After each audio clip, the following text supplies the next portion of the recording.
Este programa es familiar para todas las edades. Puede contener escenas de sexo y violencia. Se recomienda ser visto en compañía de un adulto. Contiene closed caption.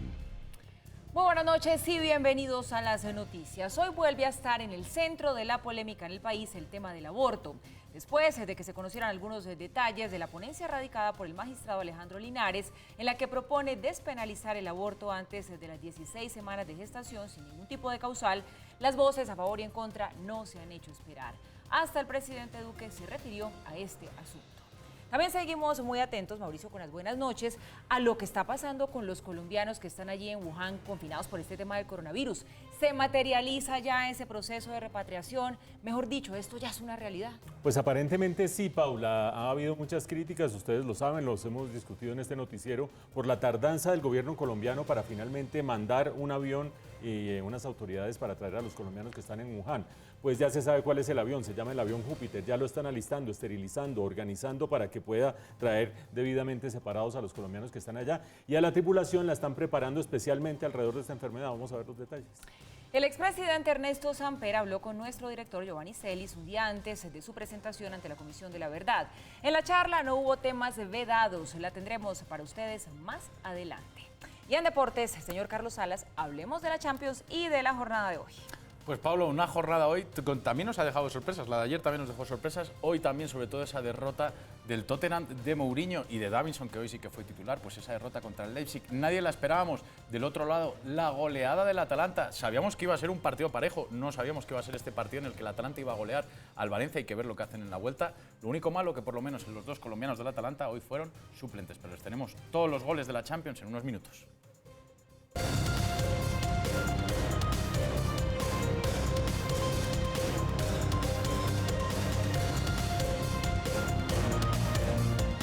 Comienza Red Más Noticias.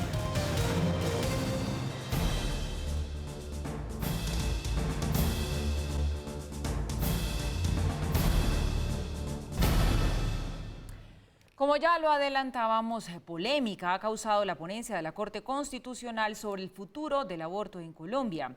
El proyecto de ponencia del magistrado Alejandro Linares iría en el sentido de despenalizar la práctica del aborto hasta la semana 16 de gestación. De acuerdo con informaciones recientes sobre el estudio y debate que se adelanta en la Corte Constitucional sobre la penalización del aborto, el magistrado Alejandro Linares, que tiene el estudio de la demanda, tiene proyectado una ponencia que amplía la despenalización del aborto en Colombia. El sentido de la ponencia iría autorizando la práctica del aborto sin ningún requisito o causal hasta la semana 16, sin generar ningún tipo de sanción o consecuencia penal. El magistrado a través de esa ponencia está desconociendo el material probatorio que envíe, que contienen pues las pruebas de los daños, especialmente en la salud mental de las mujeres, y contienen esos correos pues pruebas de tortura. La misma ponencia además permitiría la práctica del aborto después de la semana 16 de gestación, siempre y cuando se dé como consecuencia de una de las tres causales contempladas hoy en la norma. Aumenta el número de víctimas, no solamente los niños por nacer, sino las mujeres.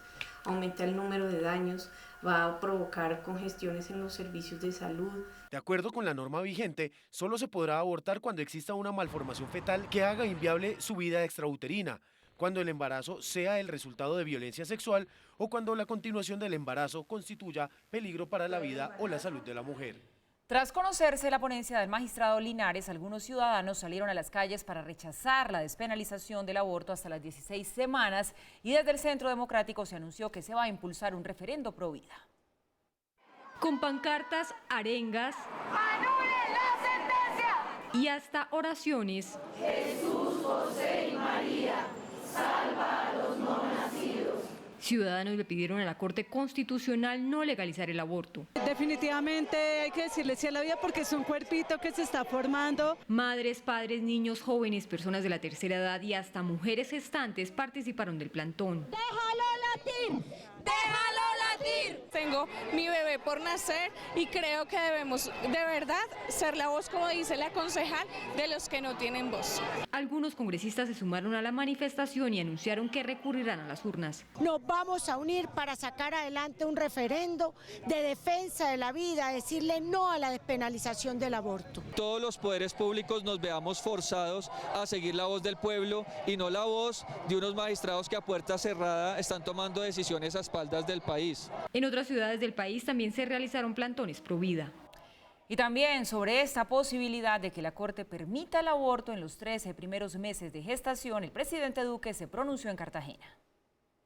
Expreso mi opinión libremente y me reitero, soy una persona pro vida, creo en la vida desde la concepción, pero también creo que esas 3 causales, peligro en la vida de la madre, malformación genética no compatible con la vida y violación, son 3 causales que el país ya ha reconocido. Yo creo que moverse de ahí sería algo muy duro para nuestra sociedad.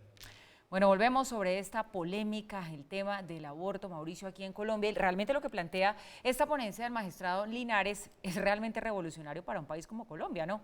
Muy conservador y también muy religioso. Pero yo no sé, pues realmente, Mauricio, qué tantas posibilidades tiene esta ponencia de salir exitosa. Y se lo pregunto porque por un lado, pues hay quienes dicen que esto ya es cosa juzgada. Pero por otro lado están los congresistas argumentando que son ellos, que es al Congreso al que le corresponde reglamentar el tema del aborto. Y otras objeciones que hay por ahí, pero me voy a referir en primera instancia a esas 2, Paula, que usted menciona. Arranquemos por tener presente que la Corte Constitucional no está concebida para ir haciendo lo que se le ocurra, digamos, para que en el 2006 decidí tal cosa, en el 2019 decido tal otra y por allá en el 2030 hago otra, sino que tiene que regirse por unos parámetros. Paula menciona uno de ellos, la cosa juzgada. La cosa juzgada, grosso modo, lo que quiere decir es que si hay una situación sobre la que la Corte ya se pronunció y esa situación se mantiene vigente, pues no tendría por qué cambiar su pronunciamiento. Ya se pronunció, las cosas siguen siendo iguales, la posición de la Corte y la constitucionalidad de esa cosa sigue siendo la misma de tiempo atrás. ¿Por qué habría aquí posibilidad de que la Corte se pronunciara incluso por encima de ese argumento de cosa juzgada? Lo que dice la ponencia del magistrado Linares es, las cosas han cambiado desde 2006 hasta hoy. Y lo que se ha evidenciado, y ahí recoge distintos documentos de los que ha ido solicitando durante todos estos meses, lo que se ha evidenciado es que desde que salió la sentencia de 2006, se empezaron a poner una inmensa cantidad de trabas, incluso a las mujeres que estaban bajo una de las 3 causales en las que se despenaliza el aborto. Acuérdense ustedes, violación, que el feto venga con malformaciones que sean graves y delicadas hacia el futuro, o que la vida de la mujer y la salud de la mujer esté en riesgo. Incluso las mujeres que cumplen con esos requisitos, dice más o menos la sentencia, la propuesta de sentencia, la ponencia, incluso cuando las mujeres cumplen esos requisitos, la sociedad les ha ido cerrando las puertas, les ha ido generando obstáculos, les ha ido dilatando las decisiones, le pide un examen más allá, le pide el consentimiento de fulano de tal, le pide que se haga una evaluación adicional. Resultado de eso, muy difícil implementar la sentencia de 2006 en la cual se despenalizan esos 3 casos, dice el magistrado Linares.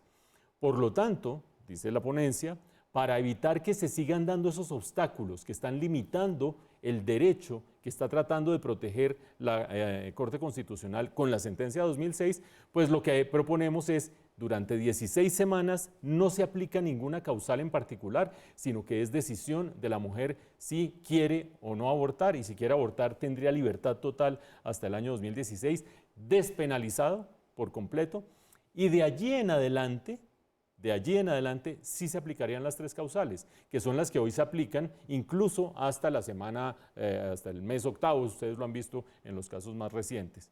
Es audaz, como dice Paula, es bastante progresista y la argumentación del magistrado Linares es, este país no pudo lidiar con esas 3 causales, las empezó a obstaculizar, vamos a tratar de superarlo.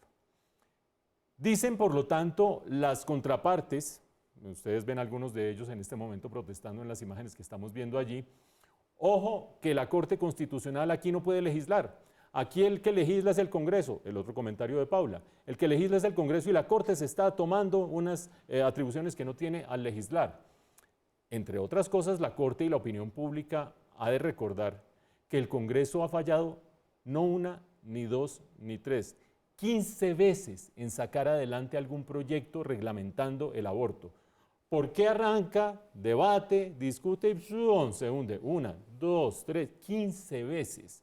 La incapacidad del Congreso ha sido proverbial para sacar este tipo de decisiones. La Corte, por lo tanto, dice, aquí no se está respetando un derecho que nosotros tenemos que preservar, pues nosotros vamos a tratar de sacar esto adelante. Y un último punto. Se abrió un debate monumental, pues vean ustedes ni más ni menos la cantidad de carteles que hay ahí que estaban listos, impresos de manera muy rápida esperando que saliera la ponencia del magistrado Linares. Quienes dicen vamos a convocar un referendo, por supuesto están en todo su derecho, acuérdense ustedes que el referendo es un mecanismo para cambiar una norma vigente o para sacar una norma nueva, ya sea una norma legal o una norma constitucional. Pero el referendo tiene control previo constitucional. Yo saco mi referendo, mi proyecto de referendo y digo, aquí está la pregunta, señores de la Corte Constitucional. Los señores de la Corte Constitucional miran a ver cuál es la pregunta del referendo y terminan diciendo, uno, esa pregunta si es constitucional o no. Y en eso lo que van a evaluar es dos cosas. Los derechos de las minorías no se pueden someter a la votación de las mayorías. Si yo quiero proteger a 5 personas que tienen una condición especial, no puedo poner a votar a todo el resto del país que dice, no, que le vamos a dar plata para esos 5 y qué sé yo. Proteger minorías. Por lo tanto, el referendo por ahí podría flaquear. Y 2, hay un principio de progresividad en el derecho constitucional. Lo que ya se ha alcanzado en progresividad no se devuelve. Por lo tanto, si el referendo trata de tumbar incluso las 3 causales de despenalización actual, incluso en ese caso el referendo no pasaría el filtro constitucional. Inmenso debate que se abre en este momento y que vamos a seguir con mucho interés desde esta tribuna.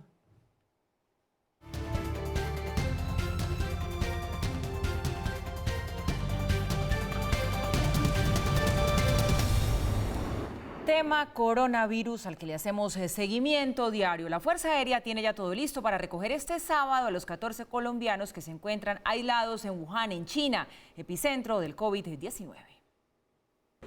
En trabajo conjunto del Ministerio de Salud, la Cruz Roja Colombiana, el Instituto Nacional de Salud, la Fuerza Aérea Colombiana y CATAM, se avanza en la preparación del equipo de viajeros. Conocer en detalle de qué se trata el virus, cuáles son las formas o los métodos que debemos ser cuidadosos porque es donde es más fácil o podemos adquirir o transmitir el virus. El avión Júpiter, a cargo de la misión, se encuentra en trabajo de esterilización y alistamiento para el viaje de 30 horas.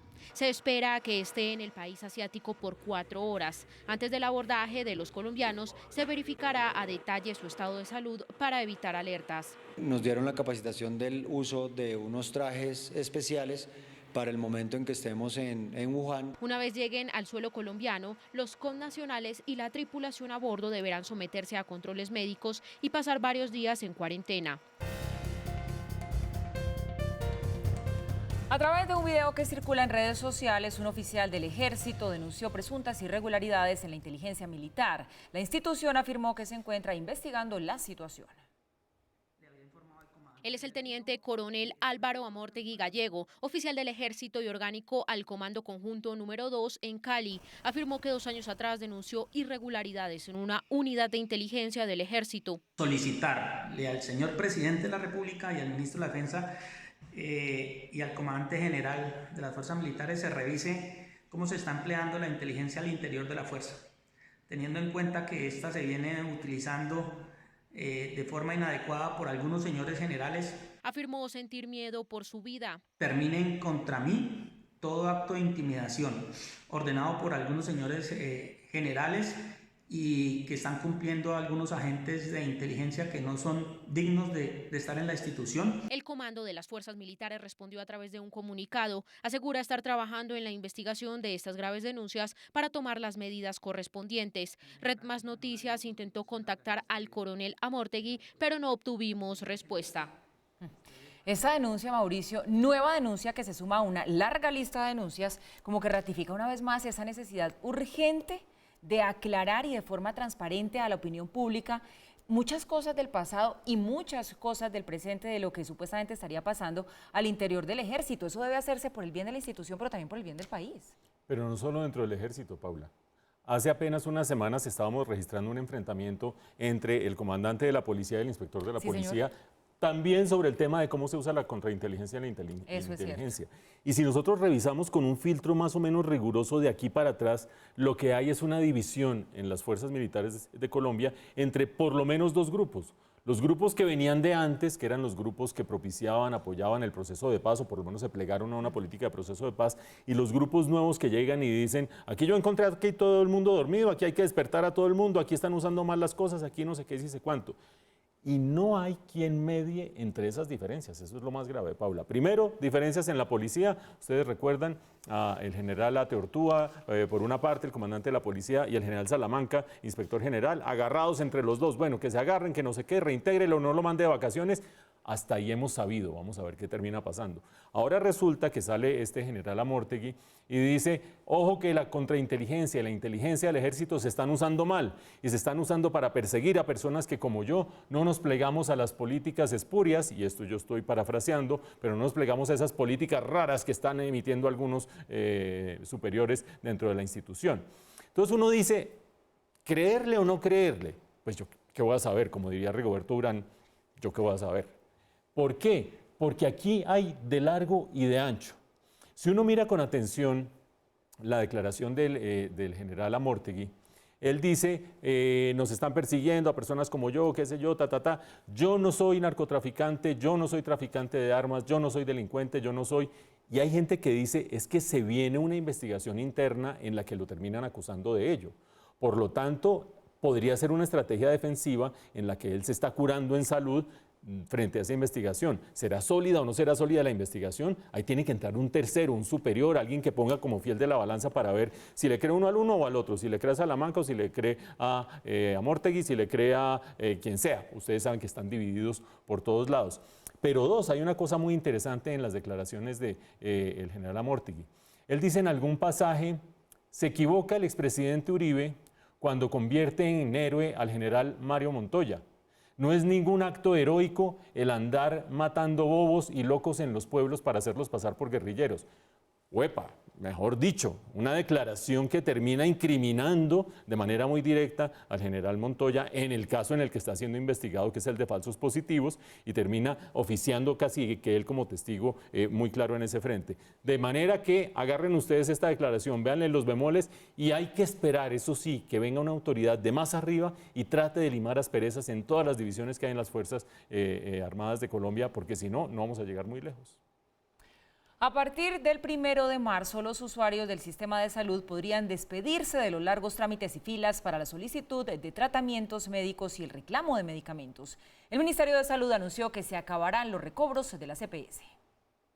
Los usuarios podrán librarse de los dolores de cabeza que generan los trámites de solicitud de tratamientos y entrega de medicamentos. El Ministerio de Salud anunció la destinación de más de 3,9 billones de pesos a las EPS para acabar con los recobros por medio del mecanismo presupuestos máximos. Este mecanismo nos va a permitir que paguemos anticipado, garanticemos un presupuesto por anticipado por cada uno de los afiliados colombianos, 47 millones de personas, tanto en el régimen contributivo como el subsidiado, y que permita hacer una gestión integral. Ahora el dinero irá directamente a las EPS. Antes, la EPS ofrecía el servicio y luego pasaba a la cuenta de cobro ante la ADRES, es decir, ante la administradora de recursos del Sistema General de Salud. Una persona que necesitara un servicio, por ejemplo, para atenderse del cáncer, iba a su hospital y el hospital tenía que pedirle una autorización a la EPS y hacer un acuerdo con el territorio para poder prestar ese servicio.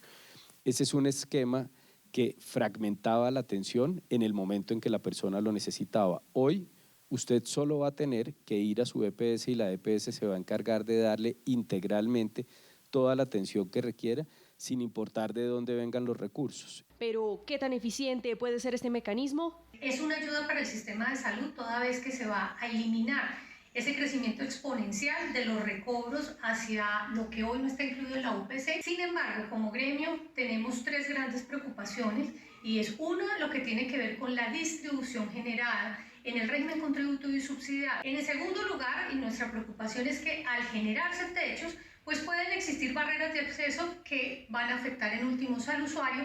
Apoyamos todo lo que tiene que ver con las compras centralizadas. No estamos de acuerdo con las resoluciones en el resto de sus articulados. estamos entregando 4 millones de pesos a las EPS sin ningún control. Con la eliminación del sistema de recobros, el ministerio aseguró se tendrá mayor control sobre los recursos que tan solo en 2019 sumaron más de 4,5 billones de pesos. Aduciendo motivos personales, Juniana Pungilupi renunció a la dirección del Instituto Colombiano de Bienestar Familiar. La funcionaria le agradeció al presidente Duque la oportunidad de haber podido servirle a la niñez y a la adolescencia de Colombia desde su gobierno. Según el ICBF, uno de sus principales logros fue el de reducir en 11,4% las muertes asociadas a la desnutrición. Pungilupi estará en el cargo hasta el próximo 8 de marzo. Red Más Noticias se conoció en primicia que la Procuraduría General ya abrió 2 investigaciones contra el hasta ayer director de la Agencia Nacional de Hidrocarburos, Luis Miguel Morelli. Las investigaciones arrojarán resultados en los próximos días. Aunque ayer se anticipó la salida de Luis Miguel Morelli de la Agencia Nacional de Hidrocarburos, Red Más Noticias conoció que en completo hermetismo, desde octubre del año pasado, la Procuraduría venía adelantando investigaciones disciplinarias. Fuentes de alto nivel del Ministerio Público le confirmaron a este medio que a primera hora de la mañana de hoy se presentaron los primeros resultados en esa materia. Se trata de 2 indagaciones formales, una de la Procuraduría Delegada para la Moralidad Pública, que investiga lo que sería la existencia de nóminas paralelas y el nombramiento en cargos de alto nivel a personas que no cumplen con los requisitos. La otra es adelantada por la Procuraduría Segunda Delegada para la Vigilancia Administrativa, por contratos que superan los 36.000 millones de pesos que habrían tenido sobrecostos en la ANH. Las anteriores investigaciones se iniciaron en octubre pasado, después de que a la Procuraduría llegara un anónimo con la información. Tras 9 años de haberse hecho efectiva la salida de Venezuela de la Comunidad Andina, el organismo regional reintegrará al vecino país. El anuncio se hizo en la conmemoración de los 50 años de la CAN. Ante los cancilleres y los diferentes diplomáticos representantes de los países miembros de la CAN, el presidente Duque anunció que ya tuvo una conversación telefónica con Juan Guaidó para que ese regreso de Venezuela al bloque regional se dé próximamente. Fue desde Cartagena, casa anfitriona de la celebración de los 50 años de la CAN, donde el presidente Duque hizo el anuncio. Y esta tiene que ser la oportunidad de recuperar la presencia de Venezuela en la Comunidad Andina de Naciones. Acabamos de sostener una linda conversación de los cancilleres con mi persona y el presidente Guaidó. Y le dijimos que es necesario pasar esa página del 2011, donde Hugo Chávez retiró abruptamente a Venezuela de este bloque. Y nos ha dicho el presidente Guaidó que él quiere el regreso de Venezuela a la CAN y vamos a apoyar el regreso de Venezuela libre y democrática a la CAN. La CAN, conformada por Colombia, Perú, Ecuador y Bolivia, celebró el regreso de Venezuela a este bloque económico regional. Este es un momento histórico que marca un hito en la Comunidad Andina de Naciones. Y aunque algunos reconocen a Juan Guaidó y otros a Maduro, la CAN se aparta de esta discusión política y decide devolverle a Venezuela los beneficios comerciales en los cuales ha avanzado. Tenemos toda la institucionalidad para hacer el operativo de devolverle los beneficios que perdió la comunidad venezolana cuando en el año 2006 se retiró de la CAN. Particularmente lo que tiene que ver con la política de cero aranceles y la movilidad social o la movilidad ciudadana. A su regreso, Venezuela también se beneficiaría del último avance o pacto firmado en la CAN, que incluye el inicio del desmonte del roaming internacional para los países miembros, proceso que comenzará en los próximos meses. Significa que a partir de hoy se cuentan 5 meses para que entre en vigencia la norma, que tendrá como efecto que en el año 2022 habrá 0 costo por las llamadas internacionales dentro de nuestros países, es decir, dentro de los países de la Comunidad Andina, Bolivia, Ecuador, Colombia y Perú.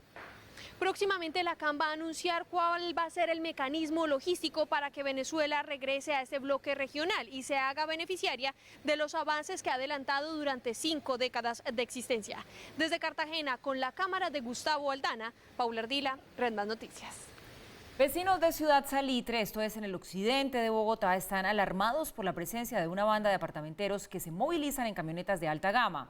A la última víctima se le llevaron joyas, 10 millones de pesos y hasta las marranitas con los ahorros. Esta es una expresión muy clara de lo que uno siente. Uno se siente violado.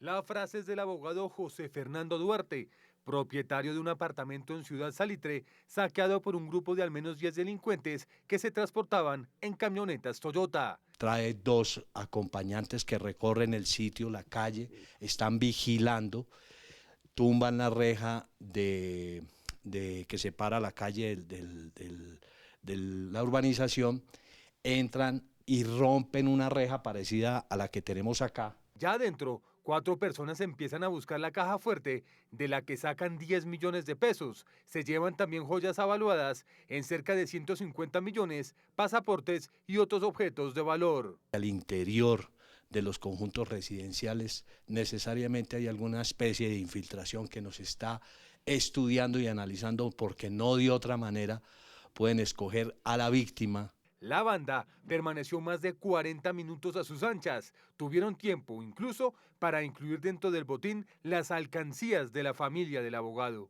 Optaron por coger 2 marranas que estaban absolutamente llenas de monedas de 1000, y le quitaron la tapa, la abrieron y echaron en los morrales todas las monedas y se las llevaron. Ya más o menos ahí esas marranas calculábamos que unos 4 o 5 millones de pesos. La inteligencia previa de los ladrones era tan exacta que sabían que la cerca eléctrica del conjunto estaba desconectada esa noche y que los dueños del apartamento habían salido. Es inentendible cómo tanto tiempo hurtando y el celador, el recorredor de la vigilancia, pasa por la mitad de pleno hurto con los ladrones adentro al frente de la ventana, caída las rejas, y no se percata, no llama a la policía. La policía está detrás de esta banda, que ya ha actuado en otras urbanizaciones del sector. Según cifras del distrito, cada día en Bogotá se roban 25 casas. El petróleo de referencia Brent se negocia en promedio en $59.31 el barril. La libra café colombiano cerró en Nueva York a $1.06. El índice de capitalización de la Bolsa de Valores de Colombia aumentó 0,66% a 1.676 unidades. La tasa representativa del mercado para mañana es de 3.400 pesos con 98 centavos. El euro se cotiza en promedio en 3.659 pesos con 13 centavos. Las cifras son los 218.000 millones de pesos con los que se pone en marcha el Fondo de Estabilización de Precios del Café. Con estos recursos se busca proteger a los cultivadores de los altibajos del precio internacional. La compañía Claro espera que las decisiones del Ministerio de las Tecnologías de Información y Comunicaciones sobre el caso Partners estén apegadas a la ley y no afecten un proceso serio con una planeación de 8 meses. Redman Noticias hace parte de la oferta de América Móvil en Colombia.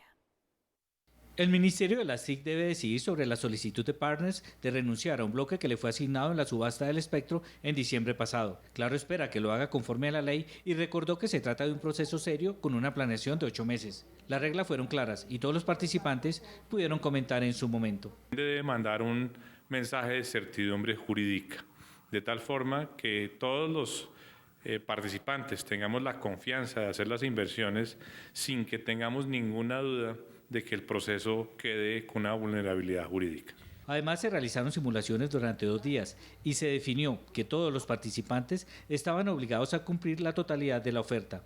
De lo contrario, se hacía exigible la póliza de seriedad. Los mismos funcionarios del Ministerio fueron muy claros en decir que el participante tendría que honrar todas las ofertas, que no se podría alegar que un error fuera razón para no cumplir con los compromisos.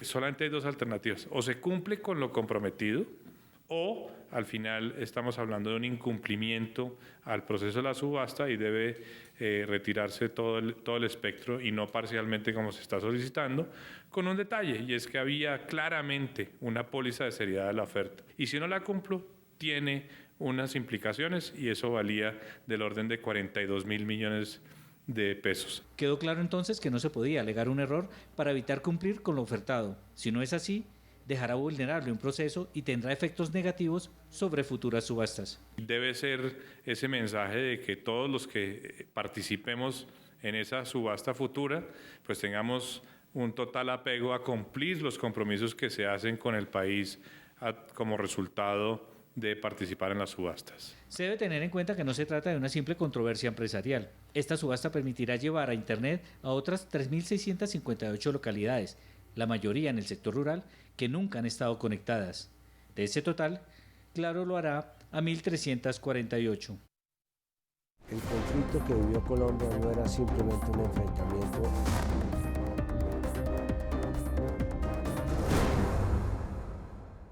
Presidente Samper, buenas noches y gracias por estar con nosotros en Red Más Noticias. Muchas gracias, muy contento de volver a estar en su sintonía. Presidente, usted es el primer jefe de Estado del mundo que se somete a un espacio de justicia transicional para hablar de las realidades de lo que pasó en el conflicto armado colombiano. ¿Usted por qué lo hace? Porque para mí el tema de la justicia transicional tiene que ver con tres componentes: verdad, justicia y reparación, que de alguna manera van a permitir que las víctimas elaboren su duelo y puedan reconciliarse con la sociedad. Son tres elementos indispensables de lo que podríamos llamar la justicia restaurativa. El conflicto que vivió Colombia no era simplemente un enfrentamiento entre las Fuerzas Armadas y los grupos irregulares. Fue un conflicto de alta intensidad en el cual estuvieron comprometidos sectores sociales, sectores económicos, y por supuesto quienes ocupamos posiciones del Estado, de jefatura del Estado, como es mi caso, pues tuvimos una especie de tribuna privilegiada para apreciar de cerca cómo se presentaba el conflicto. No creo que uno se pueda negar a ayudar a construir la verdad, como lo están haciendo la Justicia para la Paz y la Comisión de la Verdad, que se pueda negar después de haber sido jefe de Estado, mucho más cuando esta verdad es en función de la reparación de las víctimas. Esta es la segunda vez que usted acude, la primera fue el año pasado, habló del tema del narcotráfico, salió con 3 mea culpas. ¿De qué va a hablar mañana? Mañana vamos a hablar de 3 momentos importantes que ocurrieron durante mi gobierno. Los hechos de la financiación de mi campaña, que por supuesto ocuparon una buena parte de la atención, no toda la atención ni todo el tiempo, pero sí una parte importante de mi gobierno. El proceso 8000. El llamado proceso 8000, entre otras cosas voy a establecer una diferencia entre lo que fue el proceso 8000 y la financiación de mi campaña, pero eso ya es materia del análisis mañana. Cómo sobre el proceso 8000 se montó una conspiración contra el gobierno, y cómo en un tercer momento esa conspiración de alguna manera pudo influir o incidir o conducir al asesinato de Álvaro Gómez Hurtado. Yo entiendo que esto tiene unos códigos de reserva que se tienen que hablar mañana en privado, pero ¿nos puede adelantar quién estaba detrás de esa conspiración? Bueno, ese es parte del objetivo del segundo capítulo de mi exposición. Quizás será mucho más productivo si se hacen los encadenamientos que le acabo de comentar, pero había bastante gente. Mucha gente involucrada. Había mucha gente involucrada y le quiero decir algo con cierto dolor, y es que las investigaciones, la verdad es que apenas han rasguñado lo que era el iceberg de a dónde hubiera podido llevar la conspiración. Imagínense si tuvo algo que ver con el asesinato de Álvaro Gómez Hurtado, que no hubiera podido suceder con otros hechos. ¿Por qué es importante que los expresidentes y también los empresarios acudan? Bueno, los expresidentes, por lo que señalaba antes, de que tuvimos una condición privilegiada. Cuando uno está de jefe de Estado, tiene acceso a muchas informaciones, a muchas conocimiento de muchos datos, de muchas circunstancias, personas que hablan, documentos que señalan, y yo creo que compartir eso en función de un ideal altruista, como es construir una verdad para una sociedad, para que no se vuelva a repetir jamás, que es finalmente el objetivo de la transición, pues me parece que eso es un fin loable. Y ningún expresidente se debería resistir a esto, e invito públicamente, lo he hecho y lo repito, no en acto de provocación, no en un acto de enfrentamiento, sino como una invitación cordial a los demás expresidentes a que acudan a estas instancias para hacer su aporte, como lo estoy haciendo yo. ¿Como Uribe? Por ejemplo, Uribe conoce muchísimo, 8 años, él de alguna manera lideró el proceso de seguridad democrática, que de cierta manera ayudó a que se pudiera consolidar la paz, lo digo sin ningún tipo de timidez. Puede que tenga una diferencia sobre la manera como se hizo, lo que sea, pero de todas maneras hay mucho que el presidente Uribe pudiera contar y que sería muy útil, como el presidente Santos, que de alguna manera pues sobre el gobierno de Uribe, pues ayudó a construir o quiso construir y consiguió empezar a construir la paz. De tal manera que yo creo que los presidentes no podemos negarnos a eso. Y los empresarios también. O sea, hubo empresarios que financiaron abiertamente la guerra, hubo otros empresarios que se metieron abiertamente en la paz, hubo empresarios que fueron afectados por la violencia, por el conflicto, que fueron secuestrados o que fueron cuestionados, otros que perdieron sus instalaciones. Todo eso forma parte del cuadro dramático de lo que es una guerra que no se debe volver a presentar en el país. Solamente dice la Biblia, la verdad nos hará libres. Presidente, después del tiempo, ¿usted piensa que esa política antidrogas que Estados Unidos de una u otra manera ayudó a aplicar en Colombia, sirvió o no sirvió? Sirvió para acelerar y para alimentar el conflicto. En este país en los años 70 el problema de las drogas era unos sembrados de marihuana que había en la Sierra Nevada de Santa Marta. Cuando el presidente Nixon declaró como una campaña de seguridad nacional la lucha contra las drogas, no en los Estados Unidos, sino en los países de la oferta, aquí se comenzaron a complicar las cosas y toda la represión de lo que en ese momento eran manifestaciones tímidas se convirtió en un negocio, de ahí nació, apareció la coca, después la cocaína, el narcotráfico. Nos metimos en este túnel en que estamos aún todavía del narcotráfico, que no hemos podido salir, porque es un negocio diabólico. Entre más se controle y más se reprima, más suben las utilidades del que se mete en eso, y entre más suben las utilidades, más quieren seguir en estos canales. Por eso nosotros tenemos que pensar seriamente en una política distinta a la que se ha venido aplicando, que no es la política, no podemos saltar del fundamentalismo prohibicionista, que es lo que hay hoy, al fundamentalismo de la legalización, que tampoco es la salida. Tenemos que descriminalizar las conductas sociales de los que son los actores débiles en la cadena de las drogas, como los campesinos, los consumidores, los microtraficantes, y ser muy duros y muy enfáticos y muy agresivos en combatir a las organizaciones criminales, el lavado de activos, la importación de insumos químicos. Presidente, ¿a usted para qué le sirve ir ante esta Comisión de la Verdad? Voy más allá, ¿para qué le sirven los mea culpas por los que usted sale después? Bueno, lo primero, creo que, como decía Einstein, la peor de las locuras es la de que el que hace siempre lo mismo tratando de conseguir resultados diferentes. No sigamos con los mismos errores que tenemos en los últimos 30 años, tratando de que haciendo lo mismo vamos a conseguir algo distinto. Creo que compartir esa experiencia puede ser pedagógicamente útil. Segundo, es casi que un problema también de conciencia, ¿no? Es decir, estoy haciendo una especie de exorcismo de temas que quizás si uno devuelve la película, si se hubieran evitado, pues no hubiéramos llegado a donde llegamos. Y creo que el país puede, devolviendo esta película de golpe, puede encontrar enseñanzas y mea culpas que pueden ser importantes para construir una sociedad distinta.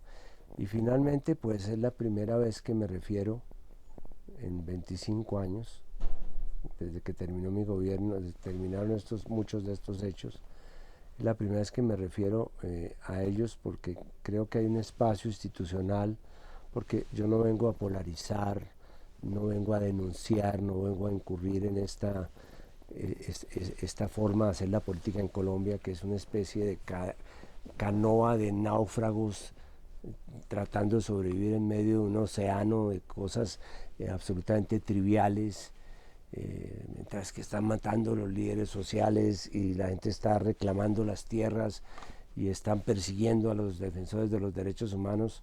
El país se ocupa de unas trivialidades, unos temas que tienen una simple importancia social.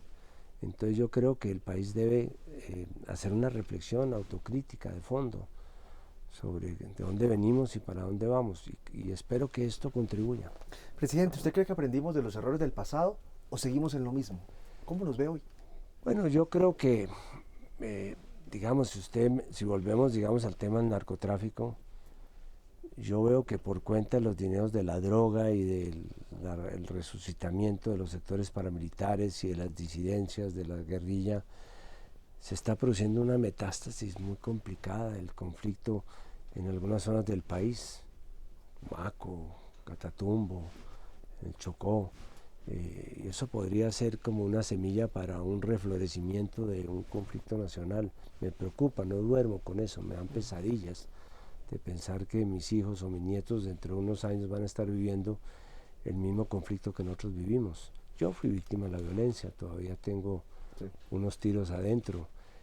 Todos hemos sido víctimas de la violencia, hemos tenido algo que ver con la violencia, para bien o para mal. Y yo creo que tenemos la responsabilidad de dejarle a las nuevas generaciones un país más tranquilo y quizás también en otros temas un país más sostenible en términos, por ejemplo, ambientales. ¿Cuál es la marca del presidente Duque? Cada presidente tiene su propia marca. La tuvo usted, la tuvo el presidente Pastrana, la tuvo el presidente Uribe, el presidente Santos. ¿Cuál será la marca que estará dejando Iván Duque? Bueno, a ver, mire, la marca de Gaviria fue la marca de un modelo distinto, un modelo de apertura internacional, neoliberal. Creo que pasará a la historia con eso, quizás con la Constitución del 91 también. La marca que dejó mi sucesor pues, fue la marca del viajero internacional. Yo me acuerdo, son los múltiples viajes que tuve la oportunidad de hacer. La marca de Uribe fue la marca de la seguridad, la marca de Santos la de la paz, la marca mía fue la social. A mí no me van a recordar por el proceso 8000, me van a recordar por el CISBEN, por ejemplo, o por la red de solidaridad, o los maestros, o la gente que quise ayudar, por lo menos aspiraría a eso. Y la marca el problema de la marca con Duque es que todavía no tiene marca. No veo cuál es digamos, el rumbo que él mismo se ha trazado para su gobierno. Yo sé que está haciendo cosas, sé que tiene buena voluntad, de que se comunica bien, pero ¿cuál es su rumbo? Porque si yo hubiera estado en el pellejo de él y me entregan un país que acaba de firmar un acuerdo de paz, así no tenga nada que ver con la persona que lo firmó, pues yo me convierto en el líder del posconflicto. Este país necesita, después de 50 años de conflicto, reconstruir su tejido social. Ahí hay 7 millones de víctimas, para empezar. Reconstruir su tejido económico. Ahí hay medio país sin integrar, sin vías, sin comunicaciones, sin infraestructura, sin desarrollo social, sin escuelas, sin tierras, sin títulos. Y el desafío de reconstruir el tejido institucional. Hay 280, 300 municipios donde no hay alcaldes de verdad, no hay personerías, no hay consejos, no funciona la democracia local. Yo me hubiera pedido ese país para entregar el comienzo a un país distinto. Esto nos va a tomar generaciones, pero yo le hubiera sugerido al presidente Duque que tomara, digamos, esa marca del posconflicto. Hablando de marcas, usted mañana va a hablar del proceso 8000.